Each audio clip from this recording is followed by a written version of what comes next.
अगर मैं आपसे कहूं कि एक भक्त के बुलाने पर भगवान अपने पटों से यानी जहां पर वो ऐश और आराम से रह रहे थे उन्हें छोड़कर पैदल चलते हैं बहुत हजारों मीलों तक।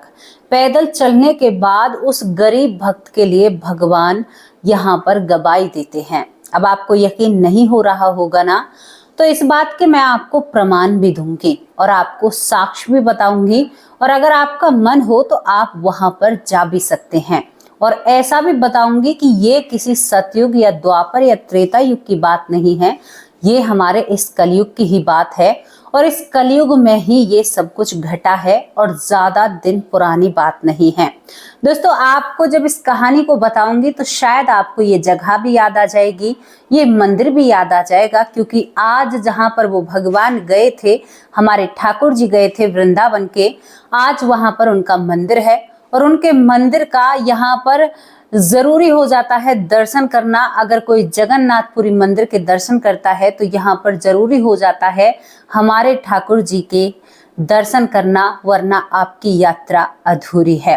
क्या आप एक ऐसी घटना को सुनने के लिए तैयार हैं जहां पर भगवान खुद घुंघरू बांधकर पैदल चले थे?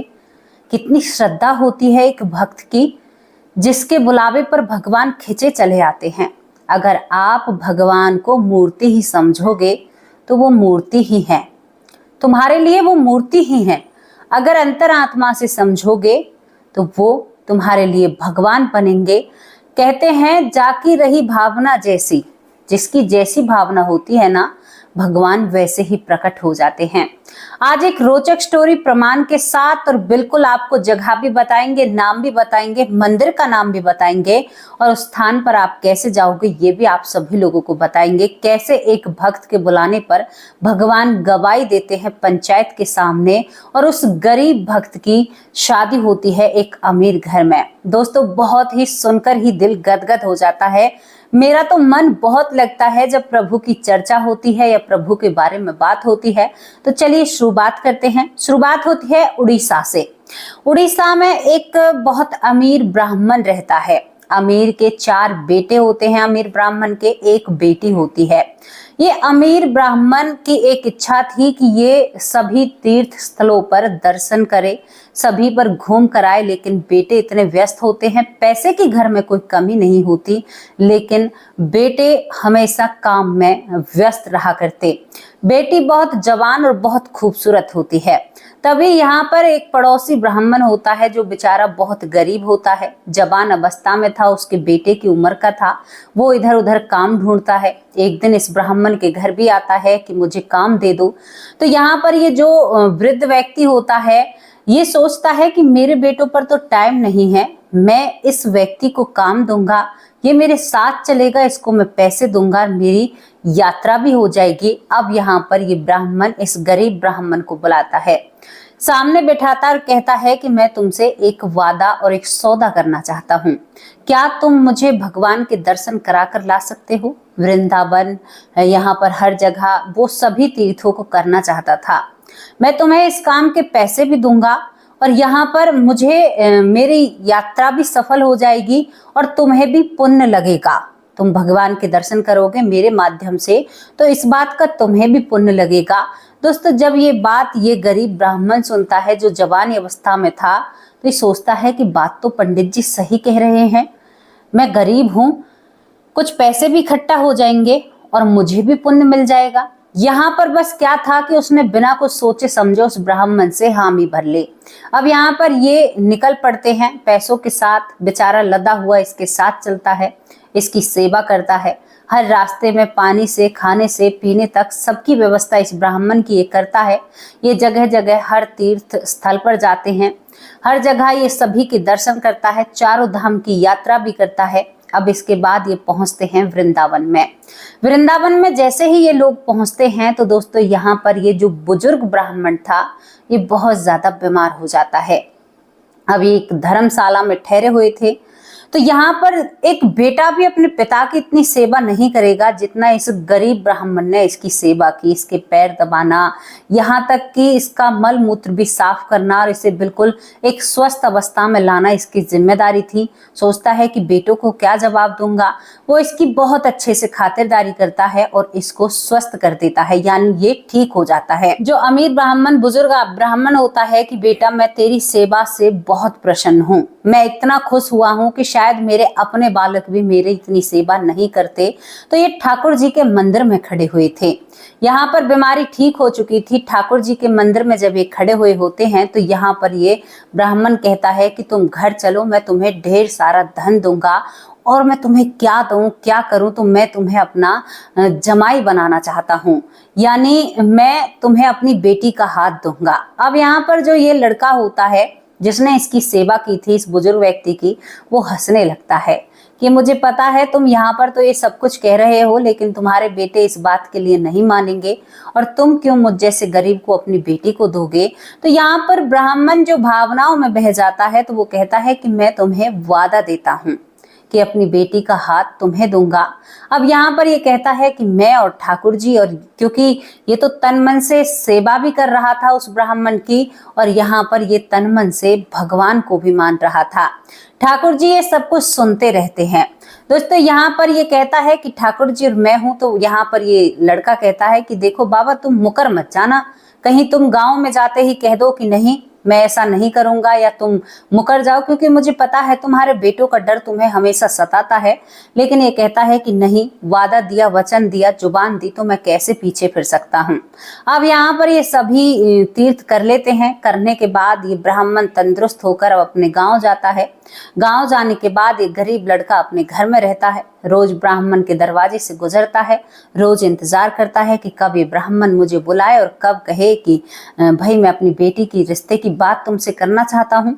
धीरे धीरे भैया एक महीना निकल जाता है। अब इसको बेचैनी बढ़ने लगती है कि भाई वादा तो किया था, अब वादा पूरा क्यों नहीं कर रहा, ये बड़ी समस्या है। अब यहाँ पर ये एक दिन इसके घर पहुंच ही जाता है। यहाँ पर जो अमीर ब्राह्मण होता है और इससे कहता है कि देखो तुमने मुझसे वादा किया था अपनी बेटी का हाथ मेरे हाथों में देने का। तो यहाँ पर ये ब्राह्मण अपना सर नीचे झुकाकर बैठ जाता है, बुजुर्ग व्यक्ति, बूढ़ा व्यक्ति। अब ये बातें चार बेटे सुनते हैं और चारों हंसने लगते हैं। कहते हैं कि तुम्हारी औकात है हमारी बहन का हाथ लेने की, क्या तुम में इतनी सामर्थ्य है, तुम्हें शर्म नहीं आई ऐसे शब्दों को कहने की। तो यहाँ पर ये कहता है कि तुम्हारे बाबा ने मुझे वचन दिया है, वादा किया है, ये क्या अपने वादे से मुकर सकते हैं कि ब्राह्मण जात में होते हुए भी। तो यहाँ पर जब दोस्तों ये बात बेटे सुनते तो वो कहते हैं कि हम किसी वादे को नहीं मानते, तुम्हारे पास क्या गवाही है। जब बेटे कहते हैं क्यों पिताजी, आपने इसको वादा किया था, तो पिताजी कह देता है कि नहीं मैंने तो कोई ऐसा वादा नहीं किया, पता नहीं ये कैसी बातें कर रहा है।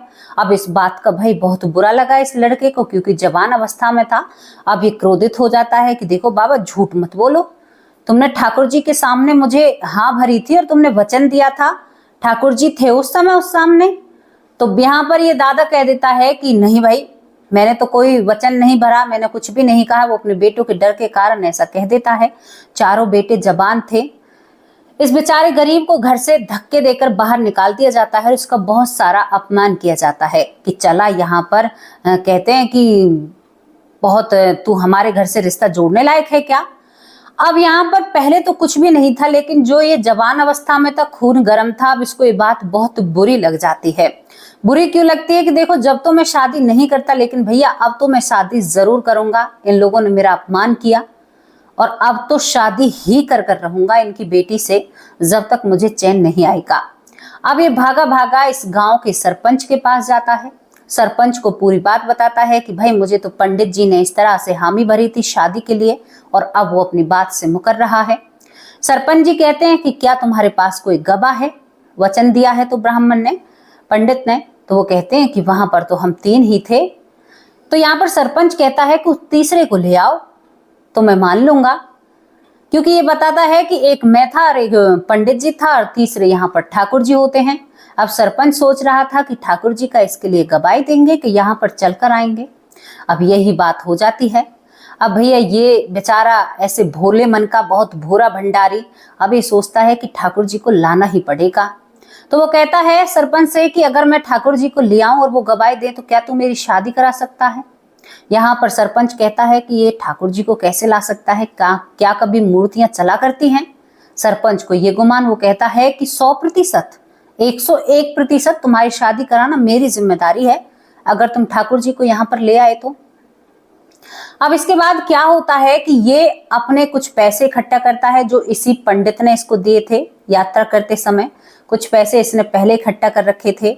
घर में मोटे मोटे अंगा, आप लोग जानते हो तो रोट बनाते, मतलब जो कहते हैं ना उपले कंडे के ऊपर सेके जाते हैं मोटे मोटे अंगे बनाकर, और ये अपने गमछे में बांधकर अपने लिए उसी सूखा रूखा लेकर एक शक्कर रखता है पुड़िया में, और रास्ते में जितना रास्ता चलता है पैदल रास्ता तय करूंगा ताकि पैसे बच सकें। पैदल पैदल जाता है भाई, ये वृंदावन पहुंच जाता है, लेकिन ये रात के वक्त पहुंचता है, शाम के वक्त, जो भगवान जी का विश्राम का समय होता है। उस वक्त जब ये मंदिर में पहुंचता है तो पट बंद हो जाते हैं, वहां के जो महंत होते हैं वो भी चले जाते हैं। ठाकुर जी अपने आराम गृह में आराम कर रहे थे, सभी लोग चले जाते हैं गर्भगृह में। अब यहाँ पर भैया दरवाजे को खटखटाता है कि ठाकुर जी सो रहे हो, जग रहे हो? तो अंदर से कोई आवाज नहीं आती है। दोबारा कहता है कि देखो मैं बहुत प्यार से और विनम्र स्वभाव से कह रहा हूं कि सो रहे हो या जग रहे हो, फिर भी कोई आवाज नहीं आती है। तो वो कहता है कि देख लो, मैं तुम्हें सोने नहीं दूंगा, अगर तुमने मेरी बातों का जवाब नहीं दिया तुम्हें मेरे साथ चलना होगा। मैं हारा थका यहाँ पर आया हूँ और बस कुछ खाया है कुछ नहीं खाया, ऊपर से मैं भूखा हूँ, और आपको मेरी गवाही देनी है क्योंकि मुझे ब्याह करना है, मुझे शादी रचानी है, और अब तो मैं उसी लड़की से शादी रचाऊंगा क्योंकि मेरा वहां पर बहुत अपमान हुआ है, और गवाह केवल आप ही हो, आप ही मेरी गवाही दे सकते हो, क्योंकि उस समय जिस समय पंडित ने मुझे हामी भरी थी या वचन दिया था उस समय आप ही थे। अब ठाकुर जी भीतर बैठे बैठे सोचे कि भाई आज किससे मेरा पाला पड़ा है, वो नहीं बोलते हैं। तो अब यहाँ पर ये जोर से दरवाजा खटखटाने लगते हैं कि बोलते हो नहीं बोलते, मैं तुम्हें सोने नहीं दूंगा, पूरी रात भर देख लो, फैसला तुम्हारे हाथ में है। तो यहाँ पर अंदर से ठाकुर जी कहते हैं कि क्या मूर्ति कभी चलती है, तू बावला हो रहा है। तो बाहर से खड़ा हुआ ये भोला भंडारी भक्त कहता है जब मूर्ति बोल सकती है तो चल क्यों नहीं सकती? चल भी सकती है ठाकुर जी, मेरी शादी का सवाल है, देख लो, वरना मैं पूरी जिंदगी रंडुआ रह जाऊंगा। अब मैं उस लड़की को पसंद भी करने लगा हूँ, यानी कहीं ना कहीं उसके लिए प्रेम उमड़ रहा है, इतने दिन से उसी के बारे में सोच रहा था। अब तो ठाकुर जी तुम्हें मेरी शादी के लिए चलना होगा। तो ठाकुर जी अब अपने दरवाजे खोलते हैं, दरवाजों से बाहर आते हैं। जब ठाकुर जी को स्वयं साक्षात ये देखते हैं तो ये प्रसन्न हो जाते हैं, चरणों में गिर जाते हैं। वो तेज पैरों में घुंघरू, कितना गजब का आनंद भरा सीन, कैसे लगे कि ऐसे लगे साक्षात पूरे ब्रह्मांड की सुंदरता जैसे जमीन पर उतर आई हो। अब यहाँ पर ठाकुर जी कहते हैं कि भैया मैं तो माल चकाचक खाता हूँ, यहाँ पर मेरी इतनी सेवा होती है, और कहाँ मैं तुम्हारे साथ उड़ीसा चलूंगा, मेरी तो हालत खराब हो जाएगी। क्या तुम पर इतना धन है जो तुम मेरी व्यवस्था कर सकते हो? तो यहाँ पर एक बेचारा कहता है कि ठाकुर जी चाहे मेरी कहते हैं ना कि तन की खाल भी बिछ जाए, पर मैं आपको दुख नहीं होने दूंगा, लेकिन आप मेरी गवाही दे दीजिए, आपकी गवाही से मेरा घर बस जाएगा, मेरी भी पत्नी आ जाएगी, मैं भी 4 लोगों में कह दूंगा कि मेरी पत्नी है, इतने बड़े पंडित की बेटी मेरी पत्नी है। ठाकुर जी कहते हैं कि लो भाई अब तुम्हारे साथ तो हमें चलना होगा। बड़े सोच विचार में ठाकुर जी कि इसके साथ तो जाना ही होगा। तो यहाँ पर ये कहते हैं कि बैठने की व्यवस्था, चलो तुम पैदल आए हो तो मैं पैदल ही तुम्हारे साथ चलूंगा, लेकिन एक वादा तुम्हें देना होगा। ये कहता है कि क्या वादा देना होगा? तो वो कहता है, ठाकुर जी कहते हैं कि मैं तुम्हारे साथ चलूंगा लेकिन तुम मुझे पीछे मुड़कर नहीं देखोगे, अगर तुमने जहां मुझे पीछे मुड़कर देखा मैं वहीं पर रुक जाऊंगा, वहां से एक कदम भी आगे नहीं चलूंगा। अब ये ठहरा शादी का मारा, इसको बस शादी ही शादी नजर आ रही थी। वो कहते हैं कि ठाकुर जी चलो तो सही, जैसे भी तुम चलोगे ऐसे ही मैं आपको ले जाने के लिए तैयार हूँ, और इतनी व्यवस्था मेरे पास है कि आपके खाने के लिए चकाचक माल में लेकर आऊंगा, आपको भोजन टाइम पर लगाऊंगा। अब दोनों में, भक्त में और भगवान में, कहते हैं दोनों में शर्त हो जाती है, क्योंकि जब इस गरीब ब्राह्मण ने दर्शन किए थे हर तीर्थ के, तो ये उन्हें मूर्ति नहीं समझता था, दिल से दर्शन किया था, और इसका एक दृढ़ और एक पक्का विश्वास था कि भाई मेरे बीच में तो ठाकुर जी थे, उन्होंने अपने कानों से सुना था, और जो पैसा लगाकर गया था वो इन्हें केवल पत्थर की मूर्ति समझ रहा था। ये भाव भाव की बात है। अब ये यहाँ से चल देते हैं भैया। जब ये व्यक्ति जो बेचारा बहुत भोले किस्म का था, तो बात करते हुए चलता था ठाकुर जी से, तो ठाकुर जी से कहता था कि भाई ठाकुर जी, एक बात तो है, आप बड़े चकाचक माल खाते हो, जब भी आपके चेहरे पर इतना तेज है, आपके गाल इतने लाल हैं, आपके होठ इतने सुंदर हैं। मैं भी तो सोच रहा था कि ये क्या खाते हैं जो इतना तेज और इतना रूप इनके, क्योंकि वो खिला रहा था दोनों छाप, दोनों समय वो खिलाता है। तो ठाकुर जी मुस्कुराते हुए कहते हैं कि भाई तुम तो अब हमारे खाने को नजर लगाओगे। वो कहते हैं कि अरे नहीं मालिक, मैं आपके खाने को नजर कैसे लगा सकता हूँ। ये पूरे दिन ऐसे ही बात किया करते थे और ठाकुर जी पीछे सोया करते थे, ये आगे सोया करते थे। कहते हैं पूरे रास्ते भर ये देखते नहीं थे, खाना सजा कर रख दिया करते थे, तो ठाकुर जी स्वयं खुद खाया करते थे। और ये बात करते करते अपने पेट को भी जब कम कर देता है अपना खाना भी, तो ठाकुर जी अपने हाथों से हाथ आगे बढ़ाकर कहते थे कि ये मैंने अपने भोजन में से तुम्हारे लिए रखा है। दोनों की एक ऐसी यारी होती है कि दोनों बातचीत करते रहते हैं। अब धीरे धीरे उड़ीसा नजीक आने लगता है। जैसे ही ये व्यक्ति अपने गांव में प्रवेश करता है, रास्ते में इसकी इतनी सारी बातें हो रही थी, ये कहता है कि देखना ठाकुर जी, सबको अचंभा होगा कि मेरे लिए देखो कितने बड़े आदमी गवाही देने के लिए आए हैं। अब वहां पर जो रास्ता होता है वो रेतीला रास्ता होता है, यानी बहुत सारा रेत होता है। तो उस रेत के रास्ते के कारण ठाकुर जी के पैरों के जो घुंघरू की आवाज थी वो कम सुनाई देने लगती है। अब एक कई बार आवाज भी लगाते हैं तो ठाकुर जी बोलते नहीं हैं। गांव का नजदीक ये आ जाते हैं। जब गांव के नजदीक आते हैं तो इस व्यक्ति के मन में एक जिज्ञासा होती है। देखो, पूरा रास्ता तय कर दिया, खाना भी खिलाया, सब कुछ किया, लेकिन अब सब्र नहीं हो रहा था ना। ये होता है बेसब्री का, कहते हैं कि ये एक बेसब्री होती है। अब यहाँ पर ये पीछे मुड़कर देख लेता है।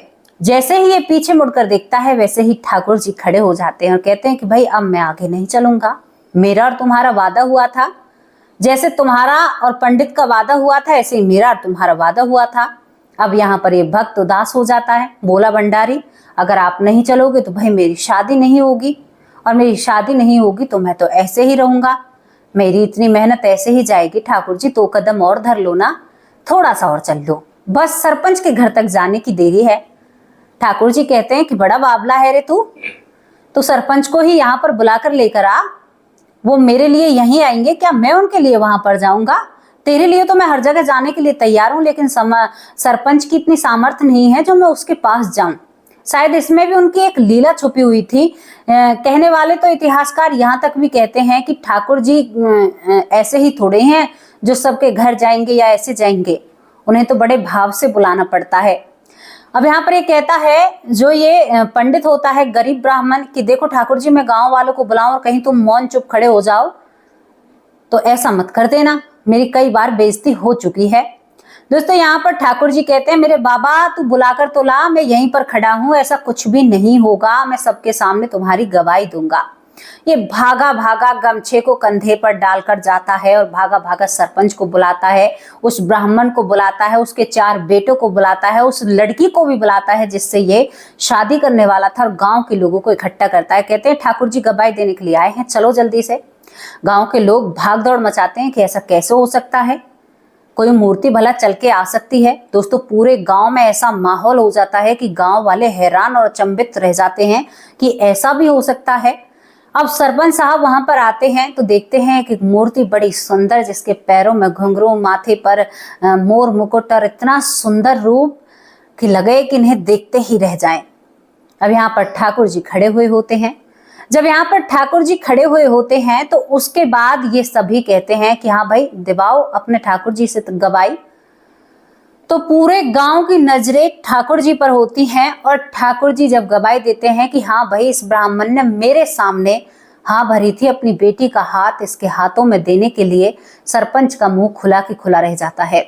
पूरे गांव के लोग ठाकुर जी के सामने नतमस्तक हो जाते हैं, लौट जाते हैं, और ये अकेला गरीब ब्राह्मण जो शादी के लिए बेचैन हो रहा था, ये खड़ा रह जाता है कि सभी लौट रहे हैं, सभी प्रणाम कर रहे हैं। तो ठाकुर जी सभी को नहीं देखते हैं, केवल इसी को देखकर मुस्कुराते हैं और कहते हैं कि तू खुश है ना, अब तेरी इच्छा पूरी हो गई है ना। और पूरे गांव के सामने इस ब्राह्मण से कहते हैं कि कभी भी अपने वचन से पीछे नहीं हटना चाहिए। तुमने जो किया मेरे सामने किया और तुम मुझसे नकारते हो, इस बात का बहुत बड़ा दंड है। लेकिन एक भोला भगत ये मेरा, जिसे खुद नहीं पता कि ये एक भक्त है, इसकी वजह से तुम्हें क्षमा कर रहा हूं। चुपचाप अपनी बेटी का हाथ इसके हाथों में दे दे। दोस्तों यहाँ पर सरपंच ने जो वादा किया था उसी दिन से वहां पर मंदिर का निर्माण कराया जाता है। इस मंदिर को बनाया जाता है, जिस मंदिर को उड़ीसा में साक्षी गोपाल मंदिर कहा जाता है। अगर आप जाना चाहते हैं तो साक्षी गोपाल मंदिर इसी कथा का या इसी कहानी का एक उदाहरण या इसका चीख चीख कर कहता है कि मैं इन सब चीजों का साक्ष हूं। यहाँ पर साक्षी मंदिर क्योंकि साक्ष के रूप में आए थे ना, एक गवाही के रूप में आए थे, तो इस मंदिर का नाम ही साक्षी रखा जाता है। इस मंदिर की बड़ी महिमाएं होती हैं। कहते हैं कि खुद चलकर ठाकुर जी इस मंदिर में प्रवेश करते हैं, यहाँ पर आते हैं, इस गांव का उद्धार करते हैं अपने भक्त के लिए। अपने भक्त के लिए भगवान कुछ भी कर सकते हैं, कुछ भी, सच में है।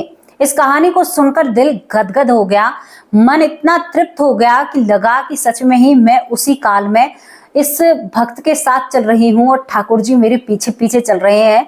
सच में ही दिल से एक आवाज आती है कि वाकई में ही भगवान की बहुत महिमा होती है। इसके बाद यहाँ पर ये मंदिर जो बना है, ये मंदिर पुरी के पास सत्यवादी में स्थित है। यानी जो साक्षी गोपाल मंदिर है, मंदिर पुरी के पास सत्यवादी में स्थित है। और जगन्नाथ की जो भी यात्रा करने के लिए जो भक्तजन जाते हैं, अगर यहाँ पर साक्षी गोपाल जी के दर्शन नहीं किए तो उनकी यात्रा अधूरी रहती है, ऐसा वहां पर कहा जाता है। और एक गरीब ब्राह्मण की शादी एक अमीर ब्राह्मण की बेटी से होती है। पूरा गांव इस शादी में आता है और पूरा गांव इस लड़की को आशीर्वाद देता है और इस व्यक्ति का घर बसता है। उसी दिन से नित्य ये यहाँ पर साक्षी गोपाल के मंदिर में बनवाने में भी काम करते हैं या मेहनत करते हैं और यहाँ पर ठाकुर जी की सेवा में होते हैं। इसके बाद आज तक इन ठाकुर जी इनकी सेवा चली आ रही है। अगर आपको इस कहानी पर या इस घटना पर यकीन ना हो तो आप यहाँ पर साक्षी मंदिर जा सकते हो उड़ीसा के, और यहाँ पर जगन्नाथपुरी के भी दर्शन कर सकते हो। अगर आप जगन्नाथपुरी के दर्शन कर रहे हो तो साक्षी गोपाल जी के जरूर दर्शन करना, वरना आपकी जो यात्रा है, जो फल आपको मिलेगा वहां पर दर्शन करने का, वो नहीं मिलेगा। दोस्तों साक्ष्य के तौर पर आप लोगों को बता रही हूं, हम जितनी भी घटनाएं लेकर आते हैं वो सत्यता पर होती हैं, सत्य होती हैं। ऐसी कथाएं, ऐसी गाथाएं हुई थी, पहले से ही चली आ रही हैं और आगे भी चलती ही रहेंगी। इन पर कोई रोक नहीं है क्योंकि प्रभु बार बार अपने भक्तों को दर्शाते हैं और शायद उनके लिए वो कहीं पर भी आने के लिए तैयार हैं।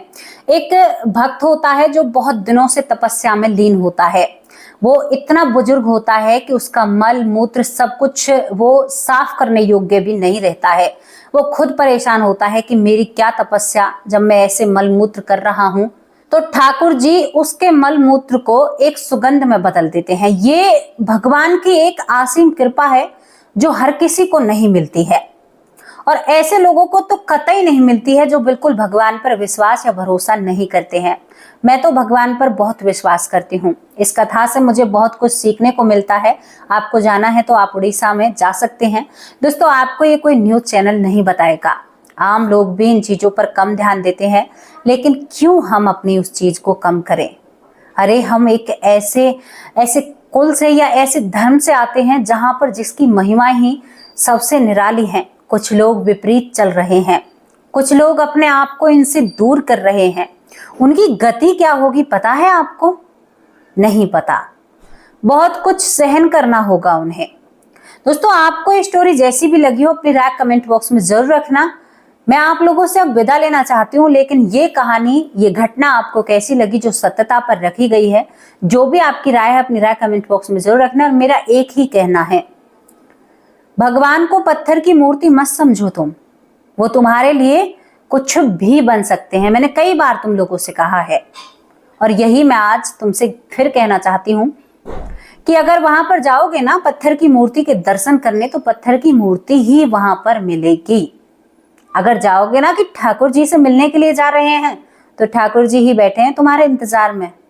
चिंता मत करो, एक एक बात को सुनेंगे वो तुम्हारी को। तो अपनी भावनाओं को बदलिए, अपनी भावना सही रखिए। अब आप लोगों से विदा लेते हैं, शाम को हाजिर होंगे आप सभी लोगों के नाम के साथ। तब तक के लिए नमस्कार, जय हिंद, जय भारत।